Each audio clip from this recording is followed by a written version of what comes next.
بانو چلائی مگر دم نہ پسر میں دیکھا زخم سے چھاتی کے سوراخ زخم سے چھاتی کے سوراخ جگر میں دیکھا دونوں ہاتھوں سے لگی پیٹنے وہ سینہ سر ہاتھ پر گر کے کہا ہائے پسر مجھ سے کہتے تھے کہ زخمی نہیں ہوں میں تو مدر زخم اس طرح کا اور ماں سے چھپایا دل بھر جانے شیری کے تو جانے کا نہ وسواس کیا میرے غم کھانے کا قربان گئی پاس کیا میرے غم کھانے کا قربان گئی پاس کیا تیرے صدقے میرے 18 برس کے پالے پاس اپنے کسی طرح سے مجھے بلوا لے تیری چھاتی پا لگے ظلم و ستم کے بھالے خون میں بھیگی میں آئے میرے زلفوں والے نہ لگی مجھ کو بلا چاند سے سینے کی میں نہیں جینے کی لال نہیں جینے میں نہیں جینے کی لال نہیں جینے کی اے میرے شیر تجھے لطف جوانی نہ ملا چین پردیس میں یوسف ثانی نہ ملا خطرہ آب جو اشرف شانی نہ ملا دودھ پی کے پلے اور تمہیں پانی نہ ملا مر گئے مجھ کو دلہن بینا دکھائی بیٹا ہاتھ میں مل گئی برسوں کی کمائی ہاتھ میں مل گئی برسوں کی کمائی بیٹا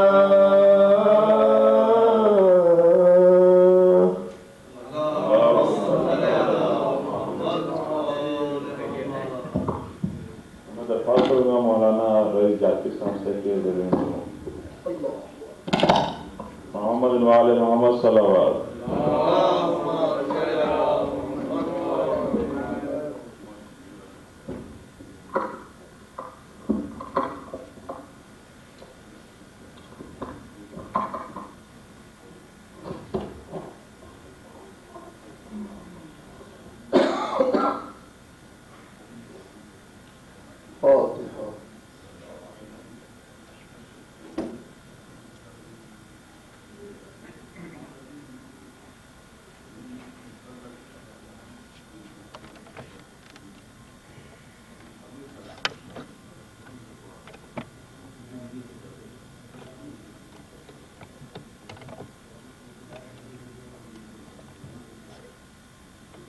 ما شاء الله لا حول ولا قوة إلا بالله العلي العظيم أعوذ بالله من الشيطان اللعين الرجيم بسم الله الرحمن الرحيم الحمد لله رب العالمين والصلاة والسلام على سيد الأنبياء والمرسلين سيدنا ونبينا مولانا أبي القاسم محمد وآله الطيبين الطاهرين المعصومين المظلومين المنتخبين المنتجبين أما بعد فقد قال الله تعالى في محكم كتابه ومتقن كتابه قوله الحق وهو أصدق القائلين بسم الله الرحمن الرحيم الرحيم إياك نعبد وإياك نستعين اهدنا الصراط المستقيم صراط الذين أنعمت عليهم غير المغضوب عليهم ولا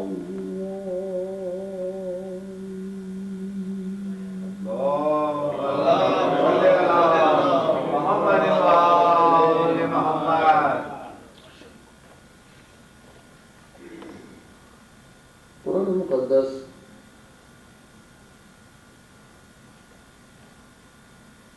پوری انسانیت کے لیے پیغام ہے.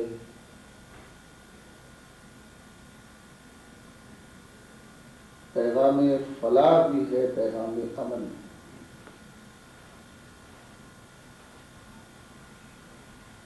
پہلے ہی سورے میں اللہ جل شانہ نے عالم انسانیت کو جن چیزوں سے باخبر کیا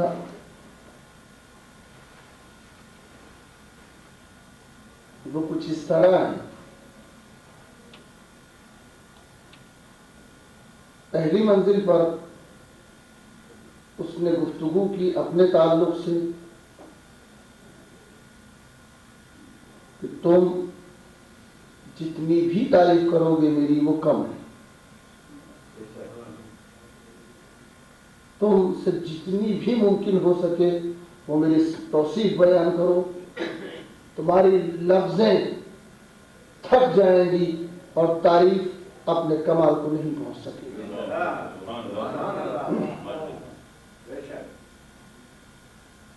اپنے تعلق سے گفتگو کی تاکہ تم یہ سمجھو کہ میں کون ہوں. اور جب یہ سمجھ کے بات کرو گے کہ میں کون ہوں تو تمہیں اپنی اوقات ہر لمحے معلوم ہوتی رہے گی. نہ تم کبھی سر اٹھا سکو گے نہ مجھ سے بالا خیال کر سکو گے. اپنے تعلق سے گفتگو کی.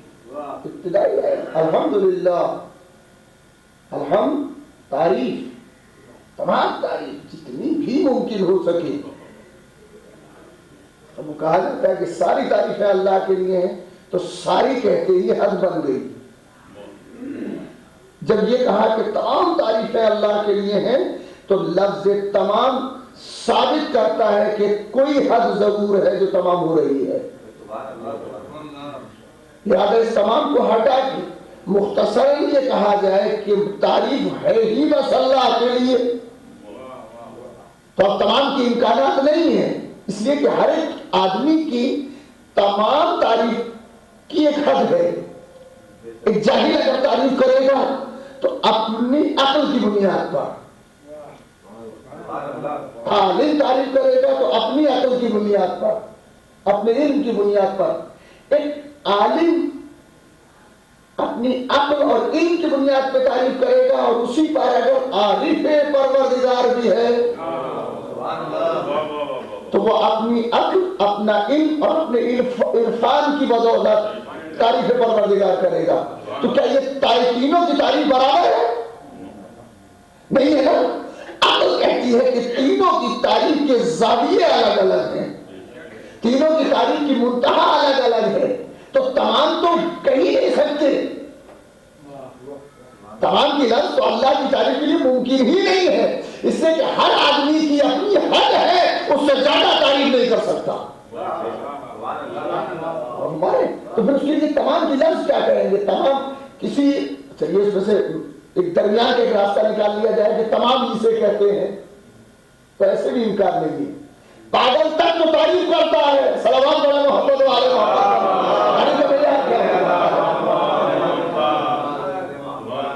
تعریف کرتے ہیں تو اس کے معنی یہ ہے کہ تمام کی لفظ معبود کے لیے نہیں آ سکتی. تمام تعریفیں اللہ کے لیے. تو یہ پھر جو یہ الف لام ہے حمد کے معنی تعریف. الحمد دو معنی، الف لام جو اس میں داخل ہے الحمد، الحمد دو معنی میں دلیل بنے گا. یا تو یہ استغراق کا ہوگا یا تخصیص کا ہوگا. تخصیص مخصوص کرنا کسی کو، یا سب کے سب کو داخل کر دے گا. تو اب یہ تخصیص کریں گے کہ تمام تعریف کر لی جائے یا خاص قسم کی تعریف کر لی جائے، بلکہ تعریف اگر ممکن ہے اور جتنی بھی ہو سکے وہ سب اللہ کے لیے ہے. اور پھر اس کے بعد یہی نہیں بتایا کہ اللہ کے لیے ہے تو کیوں ہے. اگر اللہ کے لیے تعریف ہے تو کیا وجہ ہے کہ اللہ کے لیے تعریف کے امکانات پائے جاتے ہیں اور کسی کے لیے تعریف کے امکانات نہیں پائے جاتے. جتنی تعریف ممکن ہے وہ سب اللہ کے لیے ہے. تو آخر وجہ کیا ہے؟ رب العالمین، اس لیے کہ وہ عالمین کا رب ہے. اس لیے تعریف کی جائے گی اس کی کہ وہ عالمین کا رب ہے. اب جسے جتنی ربوبیت مل رہی ہے وہ اتنی تعریف کرے گا. صلوات پڑھیں محمد والے محمد.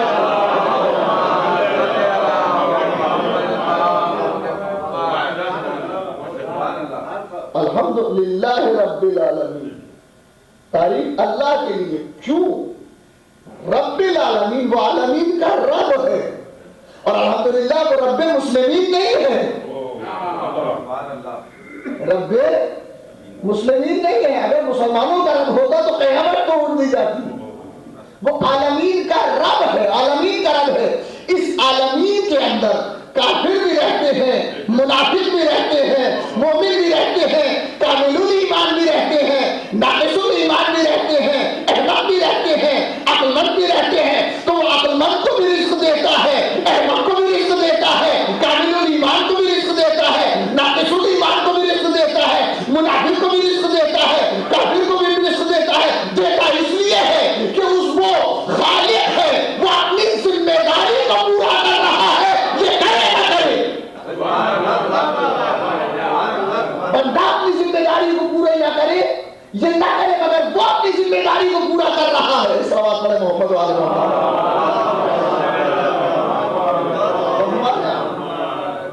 یہ اگر نہیں کر پا رہا ہے بندہ اپنی ذمہ داری کو پورا، یہ نہ کرے، مگر وہ کر رہا ہے، وہ اپنی ذمہ داری کو پورا کر رہا ہے، تو سوال اپنی ذمہ داری کا ہوگا.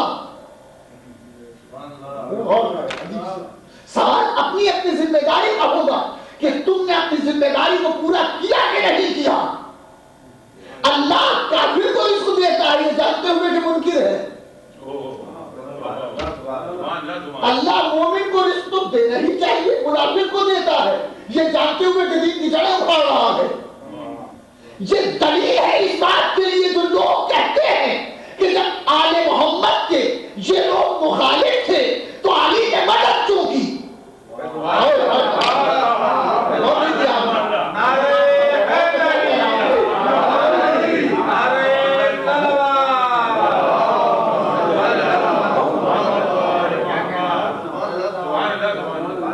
جب علی کے گھر میں آزاد تھے، علی کو نقصان پہنچا رہے تھے قدم قدم پر، تو علی کو ان کی مدد نہیں کرنا چاہیے تھی. جانت کہ اللہ اپنی ذمہ داری کو پوری کر رہا ہے، علی اپنی ذمہ داری کو پوری کر رہے ہیں. علی کا کام تعصب برتنا نہیں ہے، عدالت برتنا ہے. صلوات پڑھیں محمد والے محمد.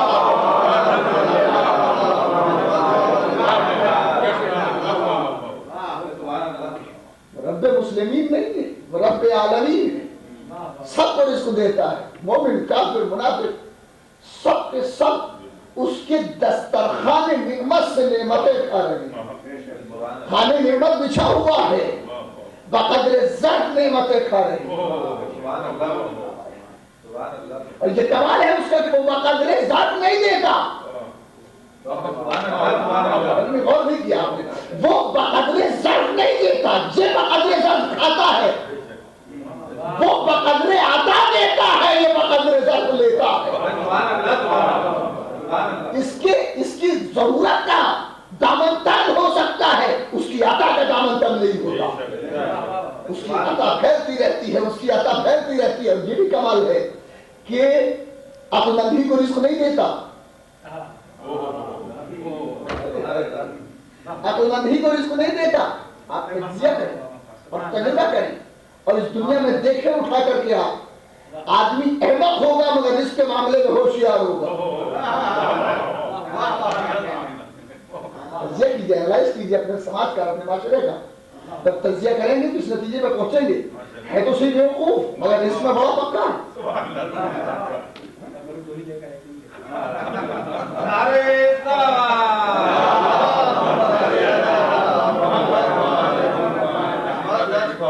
میاں یہ کہہ کے لے گا کہ لاؤ ذرا مولانا کو بھی دے دو. سلامات پڑھے محمد والے.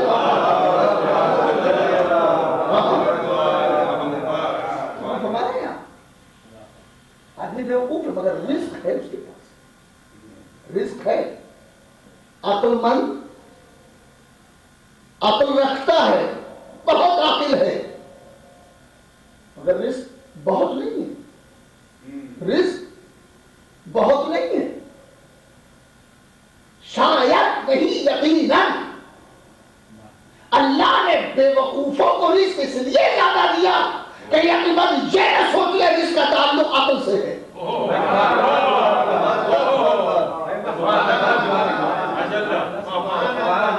رزق کا تعلق عقل سے نہیں ہے. رزق کا تعلق عطا پروردگار سے ہے. بس جس سے وہ راضی ہو کے عطا پہ اتر جائے اسے رزق میں حساب دے دیتا ہے. اب جہاں پہ رک کے ذرا سے بات آ گئی ہے تو حضور اجازت ہے خاص کرتے چلیں کہ ان اللہ یرزق من یشاء بغیر حساب. یہ فلسفہ ہے ہمارے یہاں یہ آیت قرآن مجید میں موجود ہے. ان اللہ یرزق من یشاء بغیر حساب.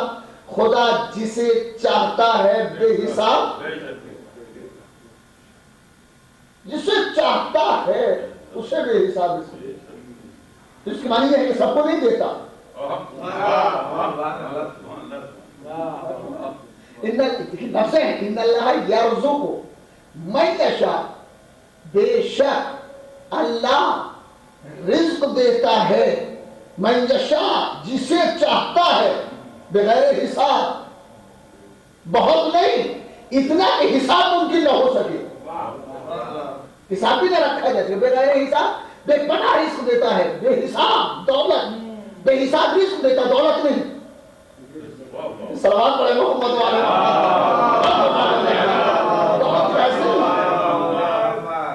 اللہ بے حساب رزق دیتا ہے مگر وہ سب کو نہیں دیتا. اس نے خود کہا کہ من یشاء جسے وہ چاہتا ہے اسے دیتا.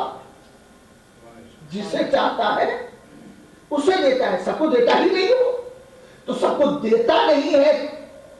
کیوں نہیں دیتا؟ کہا ایک لفظ اس میں موجود ہے من یشاء جسے چاہتا ہے اسے دیتا ہے. جسے چاہتا ہے اسے دیتا ہے. تو چاہت کی کوئی وجہ ضرور ہوتی ہے. کیا کہہ رہا ہوں بھیا؟ چاہت کی کوئی وجہ ضرور ہوتی ہے جس وجہ سے وہ چاہتا ہے. آپ ہم کو چاہتے ہیں ہم آپ کو چاہتے ہیں. کیوں چاہتے ہیں؟ اس سے کہ کوئی لگاؤ ہے. اب ہمارا خیال رکھتے ہیں آپ کا خیال رکھتے ہیں. یہ چاہت ہے نا. آپ پس پشت بھی ہماری تعریف کرتے ہیں. یہ ریزن. آپ ہماری برائی نہیں سنتے. یہ وجہ ہے نکاز. اس طرح کے بہت سے امکانات ہو سکتے ہیں.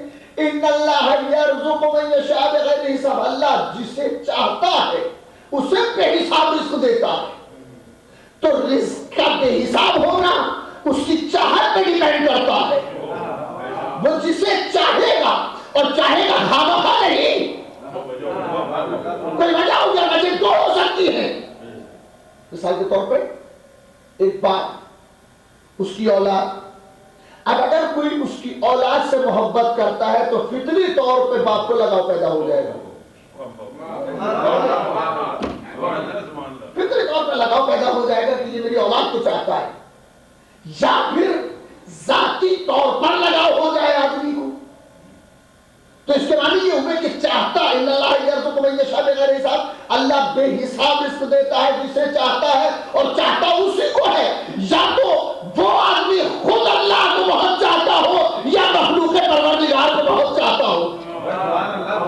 مخلوق سے محبت ہے تب بھی خدا چاہے گا. اس سے محبت ہے تب بھی خدا چاہے گا. سلام پڑھے محمد والے.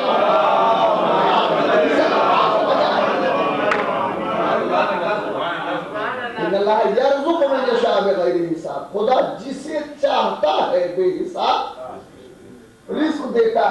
دولت کی بحث نہیں ہے، رزق کی بحث ہے. اللہ رزق دیتا ہے، دولت کی بات نہیں کی جا رہی. یہ الگ بات ہے کہ ہم اردو نواز رزق سمجھتے ہی دولت کو ہے. ایک فلسفہ ہے، چھوٹا سا فلسفہ، اس کو ذہن میں رکھیے گا. ہم اردو نواز رزق سمجھتے ہیں دولت کو، جبکہ آدمی دولت نہیں کھاتا، رزق کھاتا ہے. آدمی دولت نہیں کھاتا، آدمی رزق کھاتا ہے. جس سے معنی ہے کہ رزق اور ہے، دولت اور ہے. صلوات پڑھیں محمد والے محمد کا.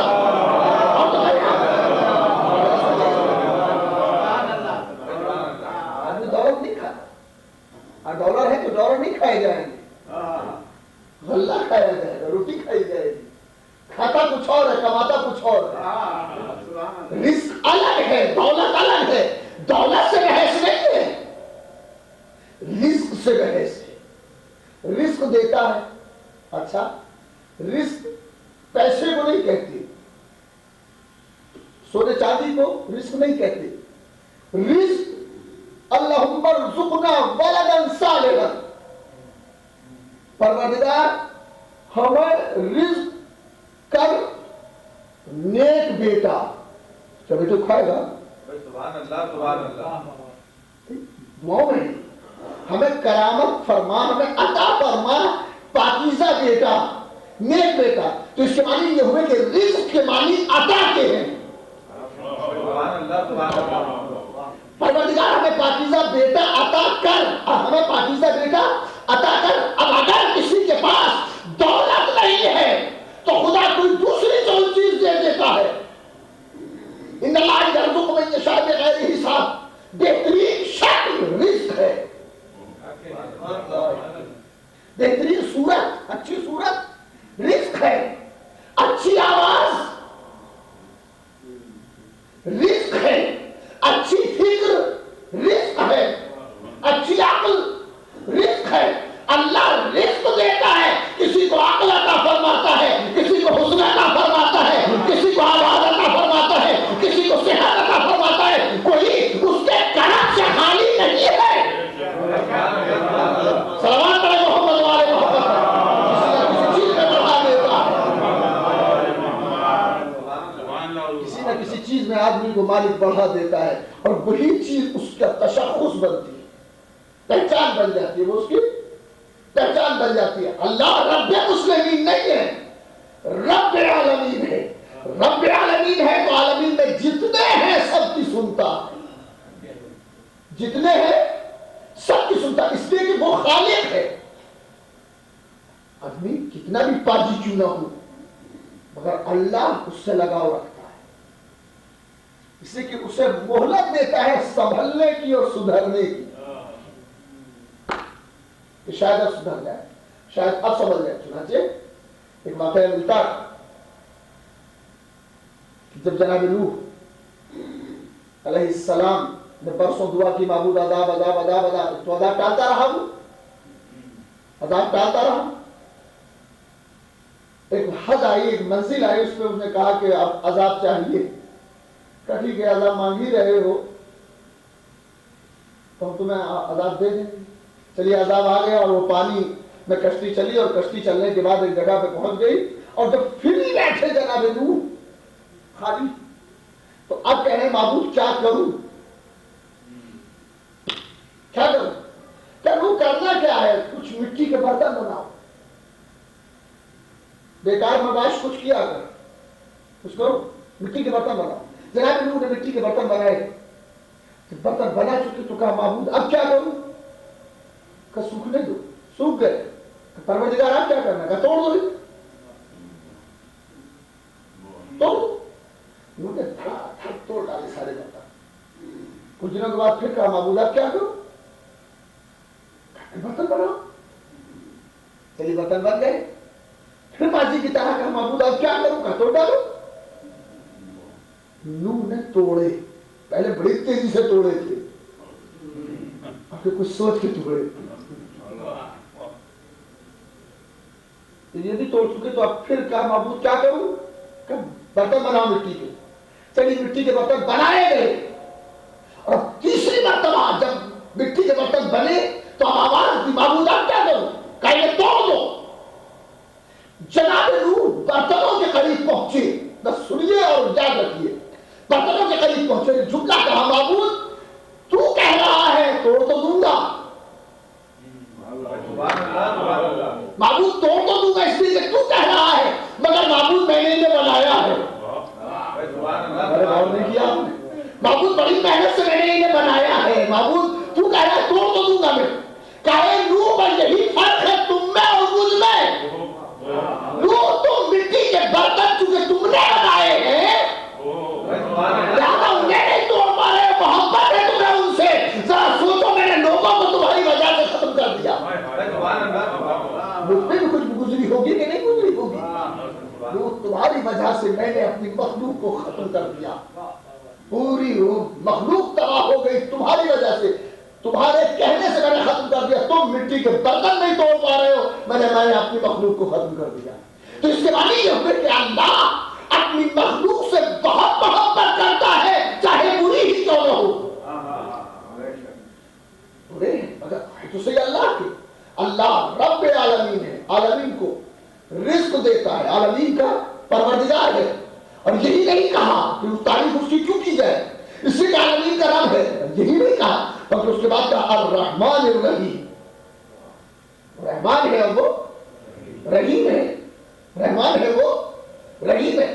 اور ساری تفصیلات بتانے کے بعد اس سے پھر یہ بھی بتایا کہ رحمان و رحیم ہی نہیں، مالک یوم الدین، وہ دین جس دن قائم ہوگا اس دن کا مالک ہے. مالک یوم الدین، جو میں روز جزا نہیں کہہ رہا ہوں، جس دن دین قائم ہوگا تو دین کے قائم ہونے کا دن الگ ہے، دین کے کامل ہونے کا دن الگ ہے.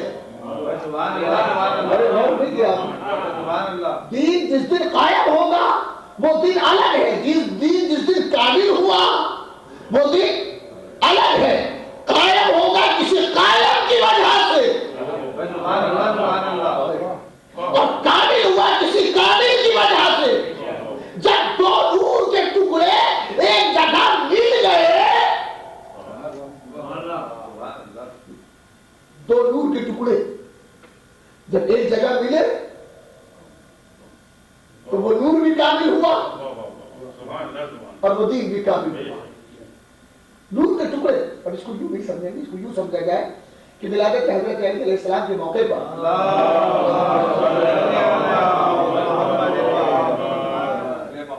جب مولا کائنات کو لے کر کے فاطمہ بنت اسد باہر نکلی اور منظر یہ ہے کہ بچے کو لے کے ماں باہر آ رہی ہے اور ادھر سے سرکار دو عالم تشریف لے جا رہے ہیں. یہ بھی کہیں اور نہیں جا رہے ہیں، وہی جہاں سے وہ آنے والی.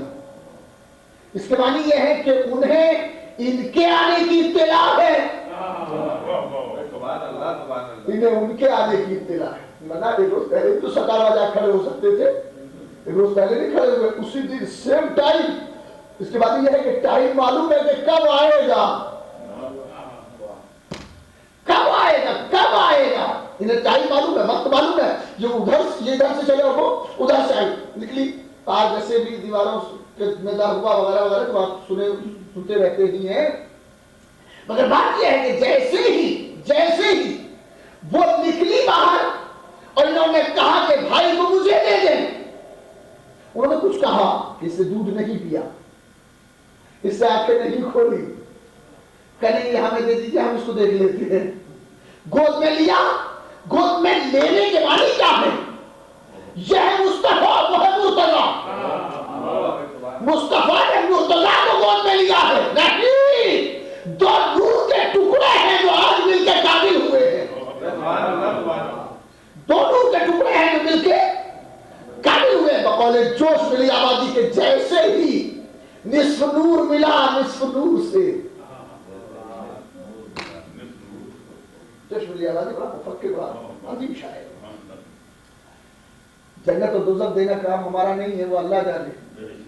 جیسے ہی نصف نور ملا نصف نور سے اپنے کو کردگار نے دے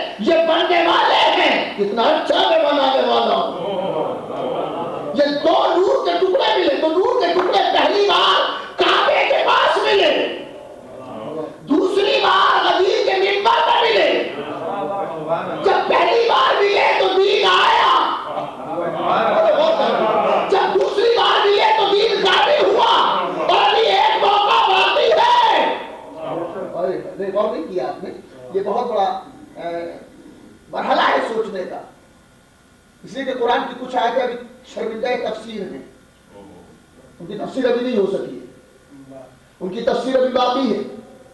ایک آیت میں پڑھ رہا ہوں اور اس کو سوچئے، پوچھئے کہ آخر ہے کیا۔ هو الذي ارسل رسوله بالهدى هو الذي ارسل رسوله بالهدى والدين الحق ليظهره على الدين كله، وہ خدا ہے کہ جس نے اپنے رسولوں کو بھیجا ہدایت اور دین حق کے ساتھ، کیوں؟ ليظهره على الدين كله، تاکہ اس دین اسلام کو ہر دین پر غالب کر دے۔ دین اسلام کو ہر دین پر غالب کر دے اور غالب آ جائے دین اسلام، اس لیے رسولوں کو بھیجا۔ رسولوں کی آمد کا مقصد دین اسلام کو غالب کرنا ہے۔ هو الذي ارسل رسوله بالهدى ودين الحق ليظهره على الدين كله، وہ خدا ہے کہ جس نے رسولوں کو بھیجا دین حق اور ہدایت کے ساتھ، ليظهره على الدين كله، تاکہ اس دین اسلام کو تمام دین اسلام پہ غالب کر دیں۔ وہ رسولہ بالہدیٰ، اپنے رسولوں کو بھیجا دین اسلام کو غالب کرنے کے لیے۔ سرکار دو عالم محمد مصطفیٰ صلی اللہ علیہ وسلم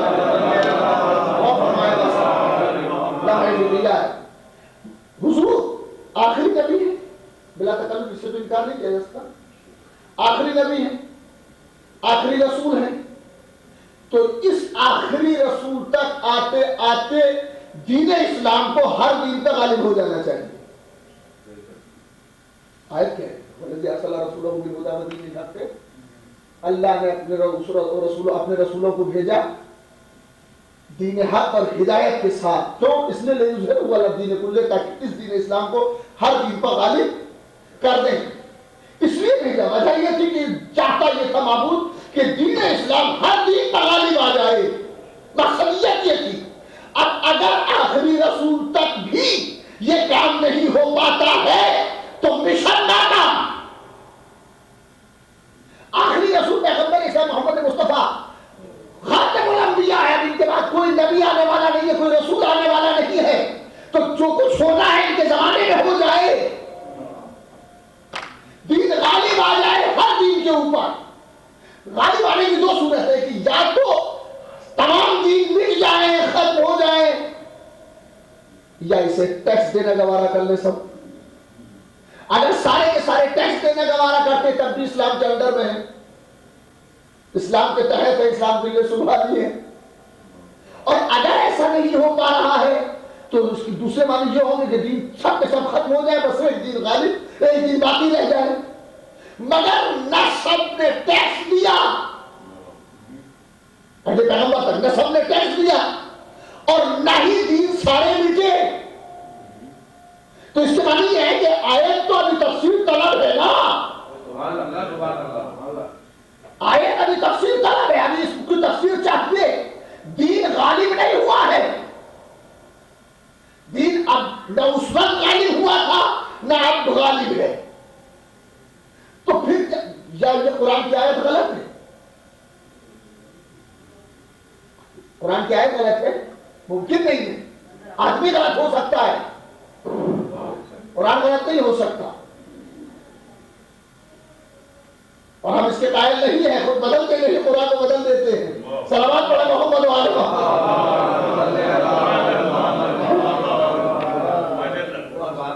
تو ابھی تک دین غالب نہیں ہے، لیکن قرآن مجید میں یہ آیت موجود ہے، لِيُظْهِرَهُ عَلَى الدِّينِ كُلِّهِ، تاکہ ہر دین پر اس دین کو غالب کر دے۔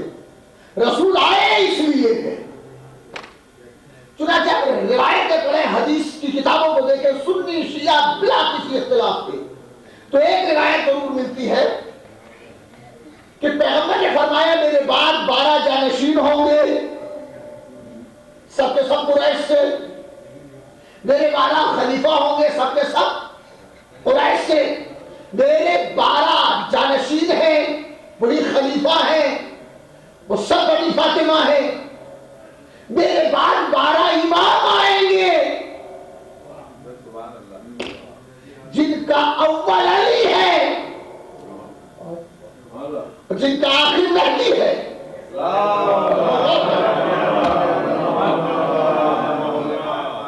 چنانچہ امام مہدی کا کنسپٹ ہر برادری کے اندر پایا جاتا ہے. مسلمانوں میں تو ہے ہی. مسلمانوں کے علاوہ بحث صرف اتنی ہے کہ پیدا ہوں گے یا پیدا ہو گئے. اس سے انکار نہیں ہے کہ مہدی آئیں گے. تو یہ تو طے ہے کہ آفتاب نکلے گا. یہ تو طے ہے کہ آفتاب نکلے گا. یہ ابھی کسمکس ہے نکلا ہوا ہے کہ نہیں؟ کسمکس اتنی ہے کہ آفتاب نکلا ہوا ہے کہ نہیں؟ مگر یہ تو طے ہے کہ آفتاب رہے گا. یہ تو آنکھوں کا قصور ہے جو نکلے ہوئے کو دیکھ نہیں پا رہی ہے. نکلے ہوئے کو دیکھ نہیں پا رہی ہے. آنکھوں کا قصور ہے. ورنہ اس کائنات کا وجود بتاتا ہے کہ کوئی ہے. نہیں. دو شعر پڑھ رہے ہیں. جوہر صدیقی سنی شاعر, شیعہ نہیں, شیعہ شاعر نہیں, سنی شاعر ہے. بنارس کے رہنے والے. جب جوادیہ اور ایمانیہ کی محفلوں میں جوہر صاحب تشریف لاتے تھے تو مولانا احمد صاحب اللہ اس قصیدے کے کچھ شعر ضرور پڑھوایا کرتے تھے. اس کے دو شعر سن لیں. یہ کائنات اگر موجود ہے تو یہ اس کائنات کا وجود بتا رہا ہے کہ کوئی ہے, کوئی آفتاب ہے جس کی روشنی میں یہ سب نظام چل رہا ہے. کہ فرماتے ہیں کہ ڈوبتا کوئی سفینہ ہے ابھرنے والا. ڈوبتا کوئی سفینہ ہے ابھرنے والا. ورنہ رہتی نہیں یہ بےتاب یہ دریا باقی. ڈوبتا کوئی سفینہ ہے ابھرنے والا. ورنہ رہتی نہیں یہ بےتاب یہ دریا باقی. اب کربلا حشر کا میدان بھی بن سکتی تھی. مولا تیرے آنے کے لیے رہ گئی دنیا باقی.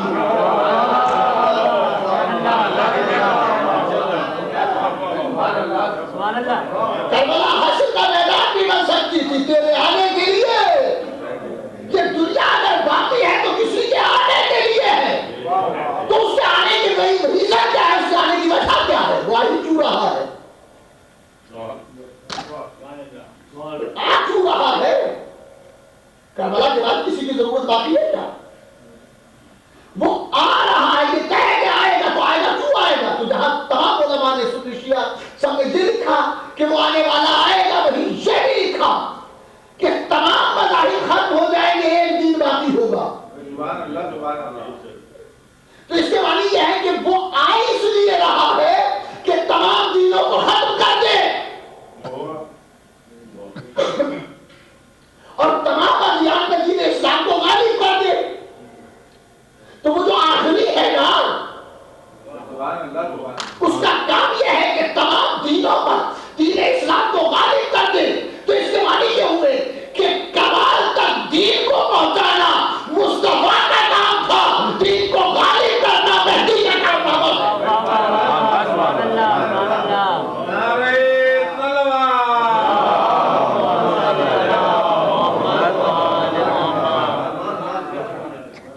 دین کامل ہوا مصطفیٰ کے ہاتھوں, دین غالب ہوگا امام زمانہ کے ہاتھوں.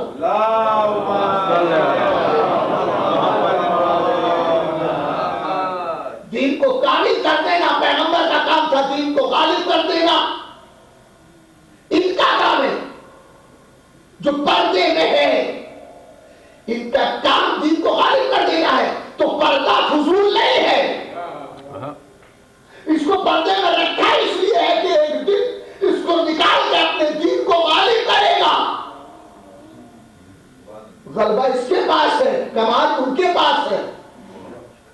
دین ابھی کامل ہوا ہے, غالب نہیں ہوا ہے. کامل ہوتے ہوئے آسمان نے دیکھا تھا, غالب ہوتے ہوئے قیامت دیکھے گی. صلوات پڑھے محمد و آل محمد.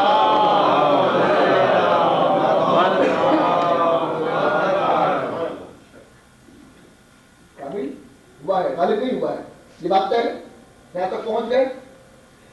تو پھر یہ بھی ایک مسئلہ زیر غور آنا چاہیے, زیر بحث یہ مسئلہ آنا چاہیے کہ جب خاتم الانبیاء وہ تھے جنہوں نے کامل کیا تھا تو انہی سے غالب کیوں نہیں کرایا؟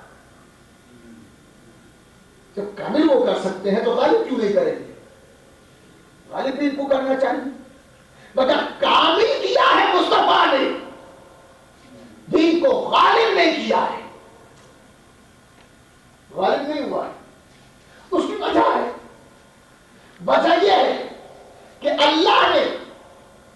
جو انتخاب کیا ہے اس انتخاب کو سنیں. عالمین کی ہدایت کے لیے جو انتخاب کیا پروردگار عالم نے. ان اللہ اصطفى آدم ونوحا وآل ابراہیم وآل عمران علی العالمین. ہم نے مصطفیٰ کر لیا ہے, ہم نے چن لیا ہے ہدایت کے لیے, عالمین کی ہدایت کے لیے. کس کو؟ آدم کو, نوح کو, ابراہیم کو اور آل ابراہیم, ابراہیم کو اور آل عمران کو. آل عمران کو چن لیا ہے. ہم نے چنا, کس کس کو چنا ہے؟ آدم, نوح, ابراہیم, آل ابراہیم اور آل عمران. آل عمران کو بھی چنا ہے ہدایت کے لیے, عالمین کی ہدایت, مسلمین کی نہیں, عالمین کی ہدایت کے لیے. آل ابراہیم کو چنا, پھر کہا کہ نہیں آل ابراہیم ہی نہیں, ہم نے آل عمران کو بھی چنا ہے, آل عمران کو بھی چنا ہے. تو اس کے معنی یہ ہے کہ عالمین کی ہدایت کا صحرا آدم کے سر ہے, نوح کے سر ہے, آل ابراہیم کے سر ہے اور آل عمران کے سر ہے. یہ چار فیگرز ہیں جن کے سر عالمین کی ہدایت کا صحرا بنا ہوا ہے.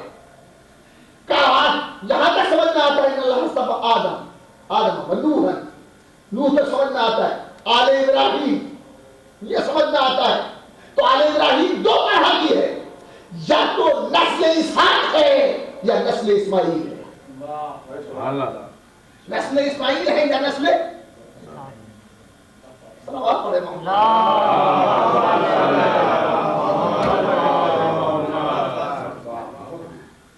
آل ابراہیم دو حصوں میں بٹی ہے. نسل اس لیے کہ دو ہی بیٹے تھے, ایک جناب اسحاق اور ایک جناب اسماعیل. جناب اسحاق کی نسل میں بہتیرے نبی ہیں, جناب یوسف, یونس, جناب موسیٰ, جناب عیسیٰ, یہ سب کدھر ہے بلا؟ جناب اسحاق کی نسل میں. اور نسل اسماعیلی میں صرف ایک نبی ہے. نسل اسماعیلی میں صرف ایک نبی ہے اور وہی خاتم. ایک ہی اتنا بڑا ہے کہ سب اس کے تحت آتے ہیں. ایک نبی ہے, ایک نبی ہے. بحث یہ نہیں ہے کہ ایک ہے یا دو, بحث صرف اتنی سی ہے کہ اگر اسحاق کی نسل میں بہت سے نبی مانتے ہیں اور ہوئے, تو اس کے معنی یہ ہے کہ جو نبی ہوا وہ ابراہیم کی وراثت کا وارث بنتا گیا. سبحان اللہ, سبحان اللہ. نہیں, اور نہیں کر رہے. نسل دو وراثتیں چلی. ابراہیم کے دو بیٹے, ایک اسحاق اور ایک اسماعیل. جناب اسحاق کی نسل میں یہ نبی, یہ نبی, یہ نبی, یہ نبی, تو جہاں سے جو وراثت چلی وہ اس نبی تک آئی, اس کے بعد اس نبی تک آئی, اس کے بعد اس تک, اور اس کے بعد آگے تک بڑھتی گئی. تو جتنے وارث اور امین تھے وہ سب نبی تھے, وہ سب کے سب نبی تھے. لیکن سلسلہ اسماعیلی میں سوائے سرکار دو عالم کے کوئی نبی نہیں ہے, نبی نہیں ہے. تو اب جتنے آ رہے ہیں یہ اس نسل میں کوئی امین ہے کہ نہیں ہے؟ ابراہیم میں کوئی وارث ہے کہ نہیں ہے؟ تو یہ جو وارث بنتا جائے گا, اگر وہ نبی ہے بھی نہیں تو کم از کم یا تو صالح ہے یا حکیم ہے. اللہ کی امانت جاہلوں کو نہیں پہنچتی, علماء کو پہنچتی ہے. صلوات علی محمد و آل محمد.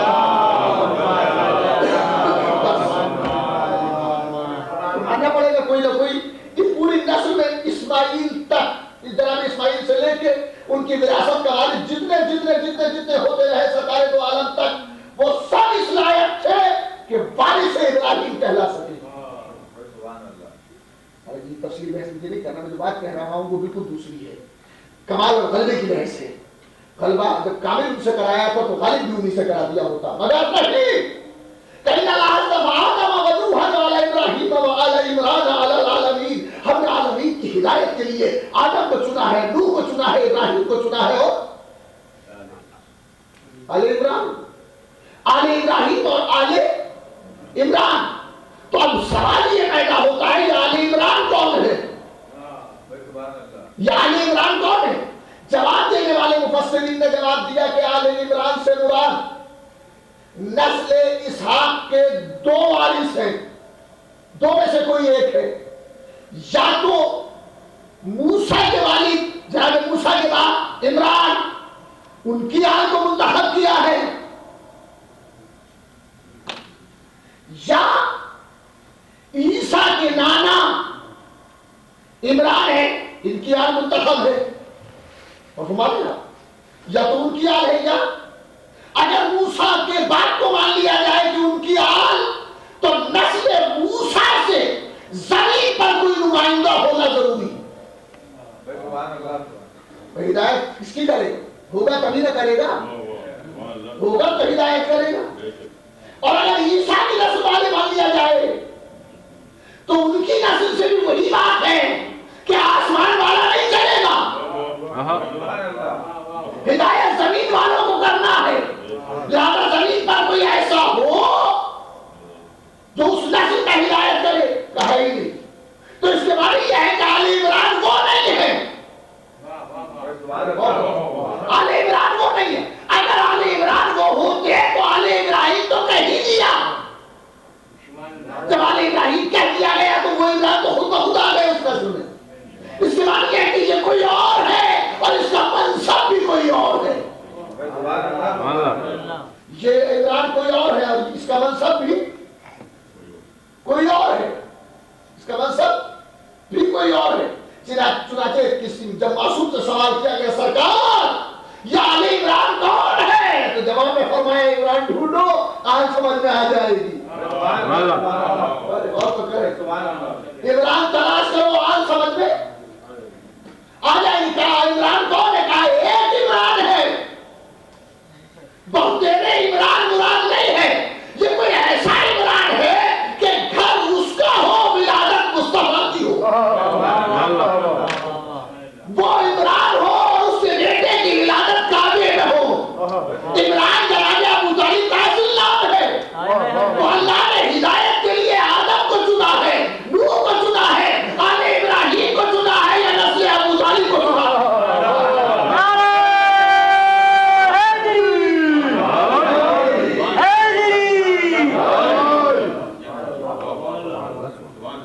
آدم کو چنا ہے، نوح کو چنا ہے، ابراہیم کو منتخب کیا ہے، آل ابراہیم کو منتخب کیا ہے، اور پھر سب کے بعد نسل ابو طالب کو منتخب کیا ہے۔ کافر کی نسل ہدایت کا مرکز نہیں ہوتی۔ صلوات پڑھیں محمد والے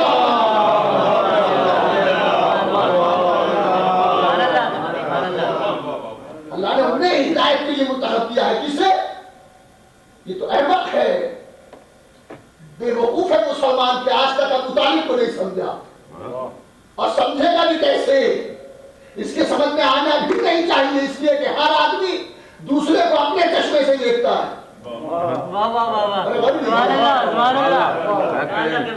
جیسا آدمی خود ہوتا ہے ویسا ہی سوچتا ہے۔ کافر کو کافر نظر آتا ہے آدمی، مومن کو ہر آدمی مومن نظر آتا ہے، شریف آدمی ہر ایک کو شریف سمجھتا ہے، کائنہ آدمی ہر ایک کو کائنہ سمجھتا ہے۔ اصل مجبوری اس کی فطرت کی ہے، فطرت کی ہے۔ اگر ابو طالب کو کوئی کافر سمجھ رہا ہے تو قصور ابو طالب کا نہیں ہے، اس کی فطرت کا ہے، فطرت کا ہے۔ صلوات پڑھیں محمد والے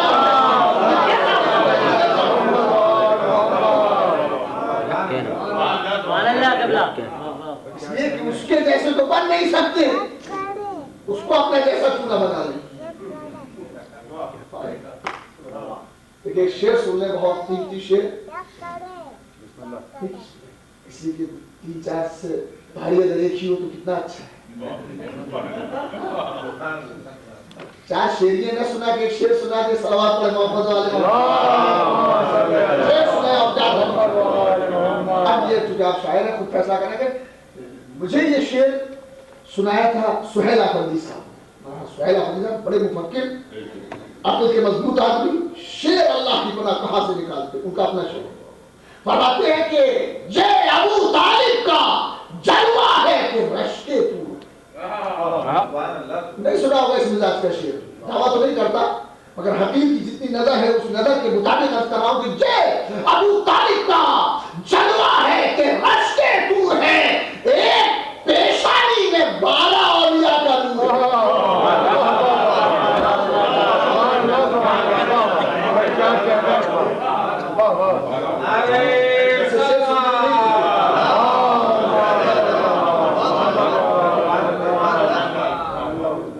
یہ ابو طالب کا جلوہ ہے کہ رشتے دور ہے، ایک پیشانی میں 12 اولیاء کا نور ہے، ایک پیشانی میں 12 اولیاء کا نور ہے۔ تو ابو طالب کی نسل آل عمران ہے، ہدایت کی قیامت تک کی ذمہ داری آل عمران کی ہے، اور چونکہ ہدایت کی ذمہ داری آل عمران کی ہے تو غلبے کی ذمہ داری آل ابراہیم کی نہیں ہے۔ صلوات علی محمد و آل محمد۔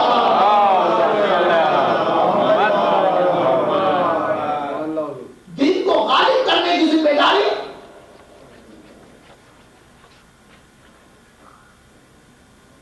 آل ابراہیم کی نہیں، آل عمران کی ہے۔ دلیل سنتے چلیں، ہم نے آدم کو منتخب کیا ہدایت کے لیے، ہم نے نوح کو منتخب کیا ہدایت کے لیے، ہم نے آل ابراہیم کو منتخب کیا ہدایت کے لیے، ہم نے آل عمران کو منتخب کیا ہدایت کے لیے۔ آدم کو جس سے پہلے کچھ نہ تھا، نوح وہ کہ جسے خود آدم ثانی کہا جاتا ہے۔ تو یا تو پہلا جو کچھ نہ تھا وہ ہادی ہے، یا آدم ثانی ہادی ہے، یا نسل ابراہیم ہادی ہے، یا نسل ابو طالب ہادی ہے۔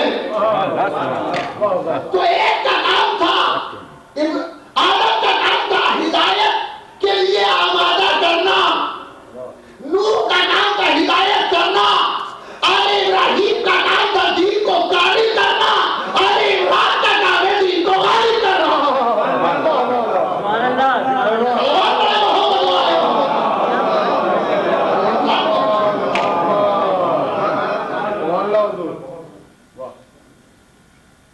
غالب کرنا ان کا کام نہیں تھا، ان کا کامل کرنا کام تھا۔ غالب وہ کرے گا جس کے پاس صبح قیامت تک کی ہدایت ہے، صبح قیامت تک کے لیے ہدایت کرنے والی جو ہے نسل و نسل ابو طالب ہے۔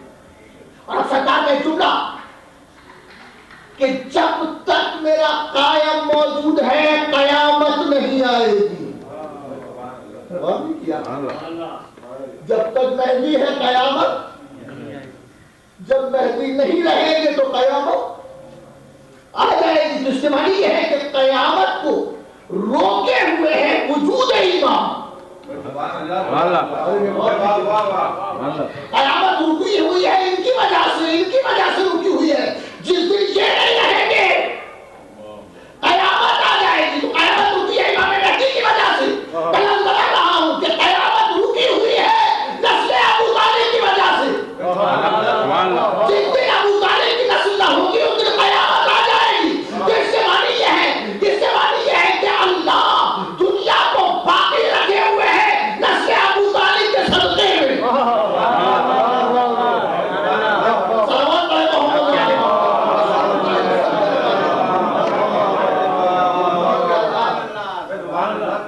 نسل ابو طالب کے صدقے میں باقی ہے، اور اگر وہ نسل نہ رہے تو کائنات کچھ نہ رہے۔ اس کے معنی یہ ہوئے کہ کائنات میں جتنی کیفیتیں پائی جاتی ہیں وہ نسل ابو طالب کا صدقہ ہے، نسل ابو طالب کی دین ہے، ان کا موجود ہے، اس لیے یہ ساری رنگینیاں ساری کیفیتیں باقی ہیں۔ وہ نہیں ہوں گے تو دنیا نہیں رہے گی۔ دنیا کی ضرورت کیا ہے؟ کربلا حشر کا میدان بھی بن سکتی تھی، مولا تیرے آنے کے لیے رہ گئی دنیا پر۔ سلام علیکم۔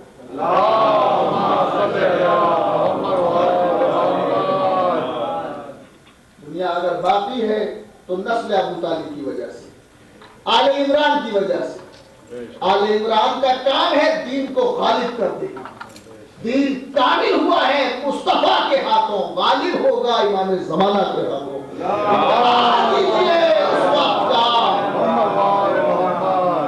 انتظار کیجئے اس وقت کا جب دین کو غالب کرنے والا جب دین غالب ہوگا ہر دین ختم ہو جائے گا، ایک دین باقی رہے گا، دین مصطفیٰ ہوگا، دین اسلام ہوگا، ہم اسی دن کا انتظار کر رہے ہیں۔ ہم مر بھی جائیں گے تو اس دن کا انتظار ہوگا، انتظار اس دن کا بھی ہے اور انتظار اس کی آمد کا بھی ہے۔ اصل انتظار تو اس کی آمد کا ہے، وہ آ جائے تو دین غالب ہو جائے، وہ آ جائے تو زبان طعنہ زنی بند ہو جائے، وہ آ جائے تو بدعت کہنے والوں کی زبانیں گنگ ہو جائیں۔ آئے گا اور ضرور آئے گا، وہ امام ہے اور پل پل ہم پہ نظر رکھتا ہے، ہم اس سے غافل ہو جائیں تو ہو جائیں، مگر وہ صفت الہ کی طرح ہم سے غافل نہیں ہے، وہ ہمیں دیکھ رہا ہے۔ اعمال ہفتے کے ہفتے اعمال اس کے سامنے پیش کیے جاتے ہیں، اور جب اعمال اچھے ہوتے ہیں تو امام علیہ السلام خوش ہو کے کہتے ہیں کیوں نہ ہو یہ ہمارا شیعہ ہے، ہمارا چاہنے والا ہے، لیکن جب اعمال اچھے نہیں دیکھتے تو آنکھوں میں آنسو بھر جاتے ہیں۔ جملہ کہہ کے مسائل کی طرف چلتے ہیں، وہ جملہ سن لیں کہ وہ امام تو کربلا کے بعد سے آج تک غمناک ہے، اس کی آنکھوں میں آنسو ہے۔ اگر اس کی محبت کا دم بھرنا ہے تو اسے مزید آنسو نہ دیے جائیں۔ مولا آج بھی جب شب جمعہ بیٹھتے ہیں تو پہلو میں ایک ذوالفقار ہے جو ابل ابل کے کہتی ہے حسین مجھے چلا کے میرا حوصلہ نکال۔ اے امام زمانہ حسین نے مجھے نہیں چلایا، اے وارث حسین تو اب حسین تھے، مجھے چلا کے حوصلہ نکال دے۔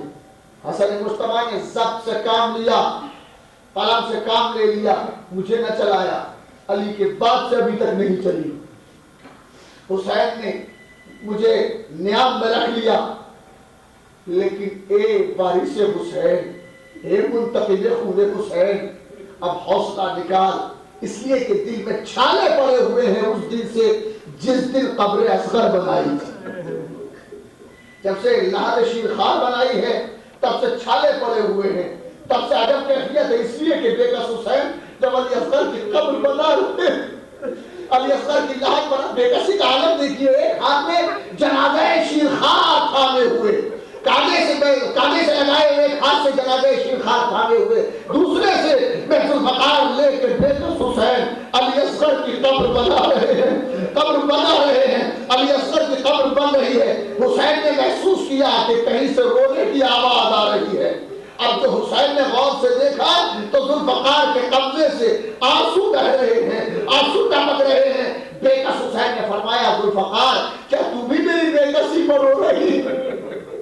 کیا تو میری مظلومیت پر رو رہی ہے؟ آواز آئی مولا میں نے مرحب پہ تو ٹکڑے کیے تھے، مولا میں نے ہمدر کا سر قلم کیا تھا، مگر خبر نہ تھی کہ ننھے سے بچے کی قبر بھی بنائی جائے گی۔ بے کس حسین نے قبر شیر خار بنائی، بچے کی قبر کو ڈھانک دیا، اور اب بقولے پیر بھرت پوری پانی نہ تھا جو شاد چھلکتے مزار پر آنسو ٹپک پڑے لحد شیر خار پر۔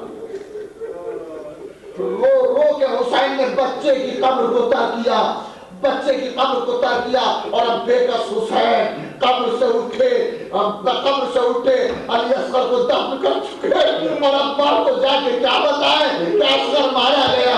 ابا سے کیسے کہیں کہ اب اصغر دنیا میں نہیں رہا ہے، لیکن راوی کہتا ہے کہ اصغر کی شہادت کی خبر ماں کو مل گئی، لیکن ماں رات کے سناٹے میں جہاں بیٹھتی تھی اپنے ہاتھوں کو اٹھا کے کہا کرتی تھی اصغر تو بھی نہیں ہے، تیرا جھولا بھی نہیں ہے، بیٹا اب رات ہو گئی تو مجھے یاد آ رہا ہے۔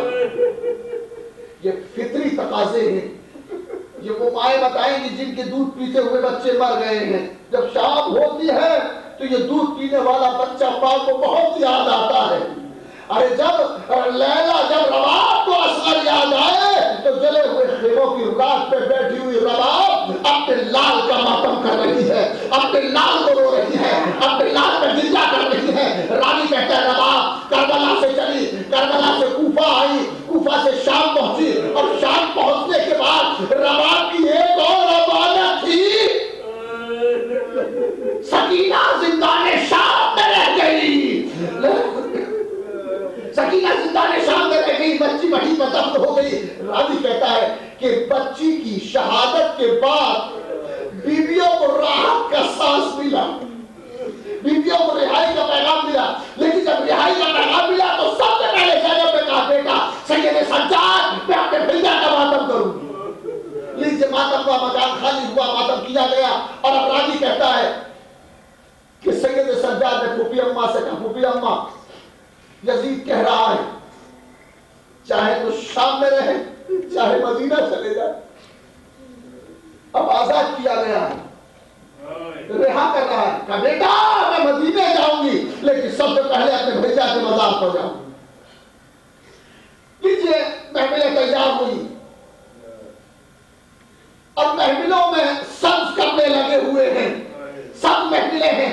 جب زینب نے محفلوں کو دیکھا تو ترنت کہا بیٹا سید سجاد یزید سے کہہ دے کہ زینب سیاہ محفل میں جائے گی، سوگوار بھائی کی سوگوار بہن، اپنے بھائی کی سوگوار بہن محفل سیاہ محفل ہوگی، سیاہ محفل میں جائے گی۔ اور سیاہ محفل میں زینب نے بیویوں کو بٹھانا شروع کیا، جو کام کربلا میں، جو کام مدینے میں عباس نے کیا تھا وہ کام کربلا میں زینب نے کیا، اور پھر وہی کام زینب شام سے چلتے ہوئے انجام دے رہی ہے۔ بیویوں کو زینب نے بٹھایا، اور بٹھانے کے بعد جب تمام بیویوں کو زینب بٹھا چکی تو زینب نے محسوس کیا کہ رباب موجود نہیں ہے،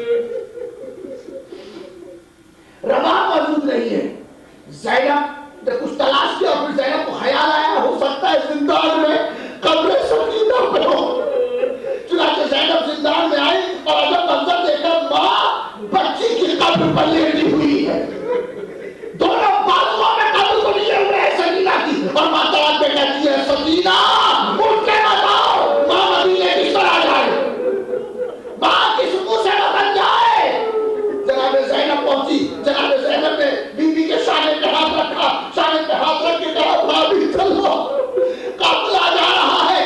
زبان بیوی نے زینب کے چہرے کو دیکھا اور ایک جملہ کہا زینب بہن زینب تمہارے بیٹے مارے گئے مگر عبداللہ سلامت ہے، عبداللہ موجود ہے۔ بیوی عورت کے دو ہی آسرے ہوتے ہیں، یا تو شوہر موجود ہو یا اس کے بچے موجود ہو۔ بیوی حسین کربلا میں مارے گئے، آخری سہارا سکینہ رہ گئی تھی جو زندان میں رہ گئی۔ اے بیوی میں کس طرح سے مدینے جاؤں؟ ارے زینب نے اٹھایا اور اٹھا کے سینے سے لگا کے کہا بھابھی اب آؤ قبر اصغر میں رونا۔ ارے زینب اسیروں کو لے کے چلی، زینب بیویوں کو لے کے چلی، اور جب کربلا کے قریب آئی تو ایک مرتبہ آواز دی بھیا زینب آ گئی، بھیا زینب آ گئی، اور ہر بیوی نے اپنے اپنے شہید سے ماتم کیا۔ راوی کہتا ہے کہ زینب شہدون کے روز کربلا میں پہنچی، 20 صفر کو کربلا میں پہنچی، اور قبر حسین کا زائر پہلا زائر جابر بیٹھا ہوا ہے۔ جابر کے ساتھ عطیہ ہے، جابر نے عطیہ سے کہا کہ ابھی کچھ قافلہ آنے والا ہے، قبر حسین سے آواز آ رہی ہے قافلہ آئے گا۔ کس کا قافلہ ہے کہ مظلومہ بہن اپنے بھائی کی قبر پہ آئے گی۔ آؤ عطیہ دور چلے، آج زینب آ رہی ہے بھائی کے مزار پر۔ بینائی کمزور ہے جابر کی، بینائی کمزور ہے جابر کی، ضعیفی کا عالم ہے۔ عطیہ سے جابر نے کہا ذرا دیکھتے رہو، اس راستے میں نظر رکھو، جب کوئی قافلہ آئے تو مجھے بتا دینا۔ یہ قافلہ آیا، ہر بار پوچھ رہے ہیں عطیہ قافلہ آیا کیا نہیں آیا، عطیہ قافلہ آیا کیا نہیں آیا۔ آخر میں تیسری مرتبہ جب پوچھا آقا قافلہ آ گیا، قافلہ آ گیا، کہا کیا عالم ہے، کہا سیاہ محفلیں لگی ہوئی، اور یہ قافلہ بڑھتا ہوا قبر حسین کی طرف آ رہا ہے، اور ایک آگے آگے اونٹ ہے جس